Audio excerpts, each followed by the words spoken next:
Assalamualaikum warahmatullahi wabarakatuh. Kembali lagi bertemu dengan saya di channel Gapur Abdul. Kali ini kita membahas soal P3K ya teman-teman. Baik, langsung saja kita bahas soalnya. Soal yang pertama, pemahaman teori belajar penting untuk dipakai. A. Menambah wawasan modul pembelajaran. B. Sebagai bahan penunjang pembelajaran. C. Dasar pengembangan model pembelajaran. D. Sebagai acuan untuk memilih media. Ya, kira-kira apa teman-teman jawabannya? Ya, jawabannya adalah C ya teman-teman. Jadi pemahaman teori belajar penting untuk dipakai sebagai dasar pengembangan model pembelajaran. Oke, nomor 2, dalam teknik pemecahan masalah verbal, seorang guru bertanya, apakah jawaban lain yang lebih tepat? Teknik tersebut termasuk A. Mengemukakan jawaban masalah. B. Reaksi terhadap jawaban. C. Latihan pengulangan. D. Diskusi pemecahan masalah. Kira-kira apa jawabannya teman-teman? Ya, jawabannya adalah B ya teman-teman ya. Jadi reaksi terhadap jawaban. Ya, lanjut. Pada saat memberikan kesempatan pada siswa untuk menanggapi pendapat siswa lain, maka tindakan guru yang paling tepat adalah A. Memberikan siswa berpendapat sesuai keinginan. B. Meminta siswa lain untuk memperhatikan temannya yang berpendapat. C. Memperhatikan pendapat yang diungkapkan. D.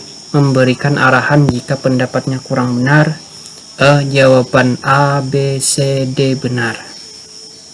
Kira-kira apa jawabannya teman? Ya, jawabannya ini yang paling tepat adalah B ya. Meminta.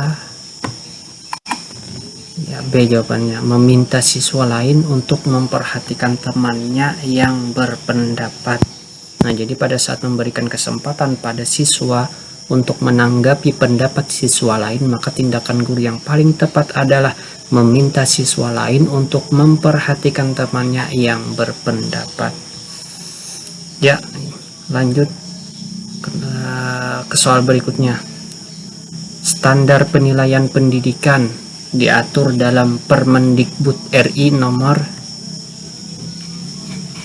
A. Nomor 22 tahun 2016. B. Nomor 23 tahun 2016.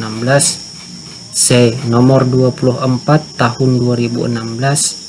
D. Nomor 25 tahun 2016. Ya, apa kira-kira jawabannya? Ya, jawabannya di sini adalah B.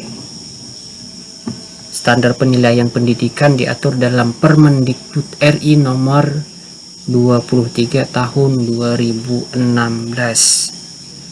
Oke, soal berikutnya. Fungsi indikator dijadikan sebagai penanda dalam A. Pencapaian standar kompetensi. B. Pencapaian kompetensi dasar. C. Pencapaian tujuan pembelajaran. D. Pencapaian standar kelulusan. Ya, fungsi indikator dijadikan sebagai penanda dalam. Ya, jawabannya yang tepat adalah B, teman-teman. fungsi indikator dijadikan sebagai penanda dalam pencapaian kompetensi dasar atau pencapaian KD. Ya, kita lanjut ke soal berikutnya. Ketika kegiatan tanya jawab di kelas, beberapa siswa di kelas Bu Kevi mengidentifikasi bahwa jajaran genjang merupakan anggota dari himpunan trapesium. Langkah awal yang paling tepat dilakukan Bu Kevi untuk merespon hal ini adalah A. Bertanya kepada siswa apa syarat keanggotaan suatu himpunan.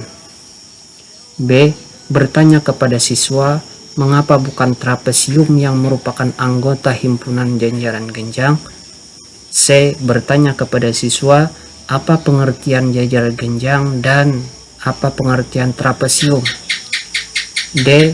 Memberikan tugas kepada siswa menggambar jajaran genjang dan menggambar trapesium. E. Memberi tugas kepada siswa menuliskan ciri-ciri jajaran genjang dan trapesium. Kira-kira teman, jadi soal yang tanyakan di sini ketika kegiatan tanya jawab di kelas, ya. Beberapa siswa di kelas Bu Kevi mengidentifikasi bahwa jajaran genjang merupakan anggota dari himpunan trapesium.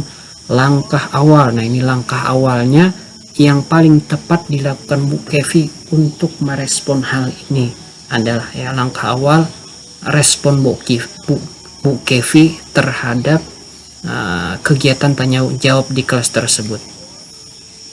Ya, jadi yang paling tepat ya teman-teman ini C. Bertanya kepada siswa apa pengertian jajaran genjang dan apa pengertian trapesium. Ya, lanjut soal berikutnya. Faktor yang penting dipertimbangkan guru dalam melaksanakan diskusi pemecahan masalah proses pembelajaran adalah, ya, faktor yang terpenting dipertimbangkan guru dalam melaksanakan diskusi pemecahan masalah proses pembelajaran adalah A. Waktu yang tersedia untuk melaksanakan diskusi. B. Rumusan masalah yang harus didiskusikan. C. Jumlah peserta didik yang mengikuti pembelajaran. D. Motivasi belajar siswa. Nah, faktor yang terpenting dipertimbangkan guru dalam melaksanakan diskusi pemecahan masalah proses pembelajaran. Ya, jadi yang tepat itu yang dipertimbangkan adalah rumusan masalah, rumusan masalah yang harus didiskusikan. Berarti jawabannya adalah B. Ya, lanjut ke soal berikutnya. Salah satu prinsip dalam menyusun rencana pelaksanaan pembelajaran RPP adalah A. Materi atau bahan ajar berbasis kompetensi. B. Pembelajaran dirancang dengan berpusat pada peserta didik. C. RPP bersumber dari silabus. D. Alokasi waktu sesuai dengan jadwal pada setiap satuan pendidikan. Jadi di sini salah satu prinsip dalam penyusunan rencana pelaksanaan pembelajaran atau RPP. Salah satu prinsipnya, jadi yang paling tepat adalah B, teman-teman. Pembelajaran dirancang dengan berpusat pada peserta didik. Jawabannya